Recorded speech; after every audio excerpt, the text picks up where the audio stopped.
Excel PU college ಗುರುವಾಯಿನಕೆರೆ, ಕರ್ನಾಟಕದ number 1 PU college. Admissions open now. 83 ವಸಂತಗಳನ್ನ ಪೂರೈಕೆ ಮಾಡಿ 84ನೇ ವಸಂತಕ್ಕೆ ಕಾಲಿಡಿರುವಂತಹ ಮಾಜಿ ಮುಖ್ಯಮಂತ್ರಿ, ಬಿಜೆಪಿಯ ಕೇಂದ್ರ ಚುನಾವಣಾ ಮಂಡಳಿ, ಸಂಸದೀಯ ಮಂಡಳಿ ಸದಸ್ಯರಾಗಿರೋ ಅಂತ BS ಯಡಿಯೂರಪ್ಪನವರ ಹುಟ್ಟುಹಬ್ಬ. ಈ ಸಂದರ್ಭದಲ್ಲಿ ನ್ಯೂಸ್ ಫಸ್ಟ್ ಜೊತೆ ಮಾತನಾಡಲಿಕ್ಕೆ ಬಿಜೆಪಿ ರಾಜ್ಯಾಧ್ಯಕ್ಷರು, ಶಿಕಾರಿಪುರ ವಿಧಾನಸಭಾ ಕ್ಷೇತ್ರದ ಬಿಜೆಪಿ ಶಾಸಕರಾಗಿರುವಂತಹ BY ವಿಜೇಂದ್ರ ಅವರ ಜೊತೆ ಅವರನ್ನ ಮಾತಾಡಿಸ್ತೀನಿ. ವಿಜೇಂದ್ರ ಅವರ 84ನೇ ಹುಟ್ಟುಹಬ್ಬ. ತಾವು ತಮ್ಮ ತಂದೆಗೆ ಯಾವ ರೀತಿ ವಿಶ್ ಮಾಡ್ತೀರಿ? ಫಸ್ಟ್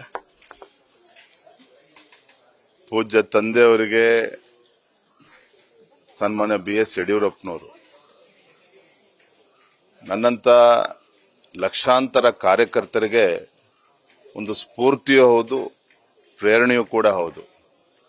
ಅಂತ ಒಬ್ಬ ಜನನಾಯಕ, ನಾನು ಯಡಿಯೂರಪ್ಪನವ್ರ ಮಗ ಆಗಿ ಇವತ್ತು ರಾಜ್ಯಾದ್ಯಂತ ಪ್ರವಾಸ ಮಾಡ್ತಾ ಇದ್ದೇನೆ ಅಂತ ಹೇಳಿದ್ಕೊಳ್ಳಕ್ಕೆ ನಂಗೆ ಹೆಮ್ಮೆ ಅನ್ನಿಸ್ತದೆ. ಅಂತ ಒಬ್ಬ ಜನನಾಯಕರನ್ನ, ತಂದೆಯವರಿಗೆ ಜನ್ಮದಿನದ ಶುಭಾಶಯಗಳನ್ನು ಕೂಡ ನಾನು ಕೋರ್ತಾ ಇದ್ದೇನೆ. ಜೊತೆಗೆ ಅಂತ ಒಬ್ಬ ಜನನಾಯಕನನ್ನ, ರೈತ ನಾಯಕನನ್ನ, ಒಬ್ಬ ಹೋರಾಟಗಾರನ್ನ ಗುರುತಿಸಿದಂತ ನಮ್ಮ ಹೆಮ್ಮೆಯ ಶಿಕಾರಿಪುರ ತಾಲೂಕಿನ ಮತದಾರರು ಹಾಗೂ ಸರ್ವ ಸಮಾಜದ ಎಲ್ಲ ಬಂಧುಗಳಿಗೂ ಕೂಡ ನಾನು ಈ ಸಂದರ್ಭದಲ್ಲಿ ಕೃತಜ್ಞತೆಯನ್ನು ಕೂಡ ಸಲ್ಲಿಸೋದಕ್ಕೆ ಇಚ್ಛಪಡ್ತೇನೆ.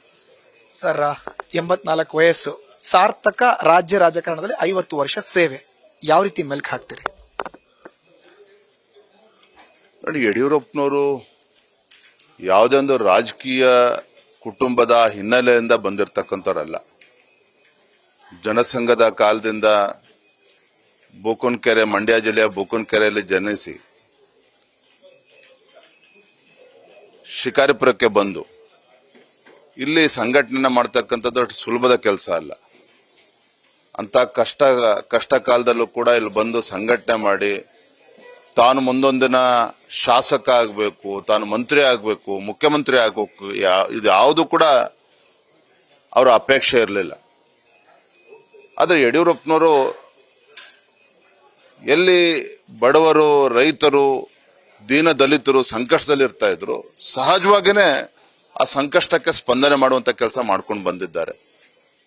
ಹಾಗಾಗಿ ಆ ಕಾರಣಕ್ಕಾಗೇನೆ ಯಡಿಯೂರಪ್ಪನವರು ಹೋರಾಟ ದಿನಗಳು ಒಂದ್ ಕಡೆ ಆದ್ರೆ, ಈ ನಾಡಿನ ಲಕ್ಷಾಂತರ ಕಾರ್ಯಕರ್ತರ ಒಂದು ಪರಿಶ್ರಮ, ಹರಗುರು ಚರಮೂರ್ತಿಗಳ ಒಂದು ಆಶೀರ್ವಾದ, ಈ ನಾಡಿನ ಮುಖ್ಯಮಂತ್ರಿಗಳಾಗಿದ್ದಾಗ ಇದು ಯಾವುದನ್ನು ಕೂಡ ಮರೀಲಿಲ್ಲ.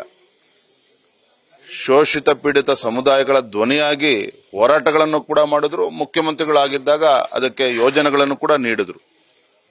ಭಾಗ್ಯಲಕ್ಷ್ಮಿ ಯೋಜನೆಯಿಂದ ಹಿಡಿದು 108 ಆಂಬ್ಯುಲೆನ್ಸ್ ಇರಬಹುದು, ಅನೇಕ ಯೋಜನೆಗಳು ಹೇಳ್ತಾ ಹೋದ್ರೆ 24 ಗಂಟೆ ಸಾಕಾಗೋದಿಲ್ಲ. ಒಟ್ಟಾರೆಯಾಗಿ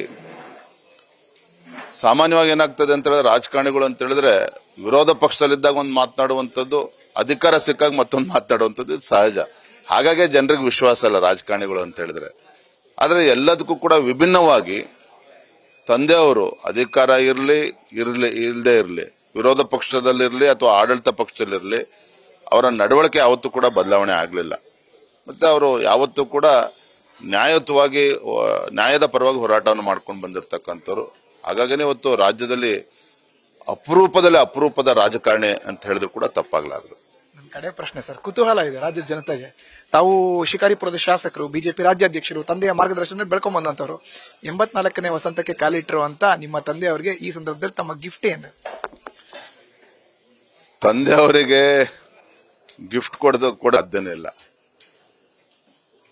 ಆದರೆ 84ರ ವಯಸ್ಸಿನಲ್ಲೂ ಸಹ ಅವರ ಕಳಕಳಿ, ಪಕ್ಷದ ಕಾರ್ಯಕರ್ತರ ಬಗ್ಗೆ ಅವರ ಒಂದು ಕಳಕಳಿ, ಬಡವರ ಬಗ್ಗೆ ಅವರ ಒಂದು ಮಿಡಿತ, ಶೋಷಿತ ಪೀಡಿತ ಸಮುದಾಯಗಳ ಬಗ್ಗೆ ಅವರಿರ್ತಕ್ಕಂಥ ಕಾಳಜಿ, ಇವೆಲ್ಲವೂ ಸಹ ನನಗಾಗ್ಲಿ, ರಾಘಣ್ಣ ಅವ್ರಿಗಾಗ್ಲಿ ಇದೇ ಪ್ರೇರಣೆ ಅವತ್ತು ನನಗೆ. ಹಾಗಾಗಿ ನನಗೆ ತಂದೆಯವರು, ಯಾಕಂದ್ರೆ ರಾಜ್ಯಾದ್ಯಂತ ಪ್ರವಾಸ ಮಾಡ್ತಾ ಇರುವಾಗ ನಾನು ಎಲ್ಲೇ ಹೋದ್ರೂ ಕೂಡ ನೆನಪು ಮಾಡ್ಕೊಳ್ತಕ್ಕಂಥದ್ದು ಎರಡು ವಿಚಾರಗಳು. ಒಂದು, ಇಂಥ ಒಬ್ಬ ನಾಯಕನನ್ನ ಗುರುತಿಸಿದಂತ ನಮ್ಮ ಶಿಕಾರಿಪುರ ತಾಲೂಕಿನ ಮತದಾರರು. ಮತ್ತೊಂದು ಕಡೆ ಇವತ್ತು ಯಡಿಯೂರಪ್ಪನವರು ಅಂತ ಹೇಳಿದ್ರೆ ಅವ್ರು ಯಾವಾಗಲೂ ಕೂಡ ಒಂದು ಮಾತನ್ನ ಹೇಳ್ತಾ ಇರ್ತಾರೆ, ಏನೇ ಸಮಸ್ಯೆಗಳು ಬಂದರೂ ಕೂಡ ಸಮಸ್ಯೆನ ಎದುರಿಸತಕ್ಕಂಥ ಶಕ್ತಿಯ ಭಗವಂತ ಕೊಡ್ಲಿ ಅಂತ ಹೇಳ್ತಾ ಇರ್ತಾರೆ. ಹಾಗಾಗಿ ಆ ಒಂದು ಇವೆಲ್ಲವೂ ಕೂಡ ನಮಗೆ ಒಂದು ರೀತಿ ಪ್ರೇರಣೆ. ಇವೆಲ್ಲವನ್ನು ಕೂಡ ನಾವು ಕೂಡ ಉದಾಹರಣೆಗೆ ಇಟ್ಕೊಂಡು ಬರುವಂತ ದಿನಗಳಲ್ಲಿ ಕಾರ್ಯಕರ್ತರಿಗೆ ಹತ್ತಿರ ಆಗ್ತಾ ಎಲ್ಲಾ ಸಮಾಜಗಳಿಗೂ ಕೂಡ ಧ್ವನಿಯಾಗಿ ಕೆಲಸ ಮಾಡುವಂತ ಒಂದು ಪ್ರೇರಣೆ ತಂದೆಯವರು ಕೊಟ್ಟಿದ್ದಾರೆ. ಹಾಗಾಗಿ ಮತ್ತೊಮ್ಮೆ ಪೂಜ್ಯ ತಂದೆಯವರಿಗೆ ಜನ್ಮದಿನದ ಶುಭಾಶಯಗಳನ್ನ ನಮ್ಮ ತಾಲೂಕಿನ ಮತ್ತು ನಾಡಿನ ಜನತೆ ಪರವಾಗಿ ಹುಟ್ಟುಹಬ್ಬದ ಶುಭಾಶಯಗಳನ್ನ ಕೋರ್ತಾ ಇದ್ದೇನೆ. Thank you sir, all the best. ಇದು ಒಟ್ಟಾರೆ BY ವಿಜೇಂದ್ರ ಅವರ ಮಾತು. ಕ್ಯಾಮರಾ ಪರ್ಸನ್ ಮಹೇಶ್ ಜೊತೆ Madhusudan, news first Kannada, Shikaripura. News first ನಿರ್ಭೀತಿಯಿಂದ ನಿಮ್ಮ ಪರವಾಗಿ.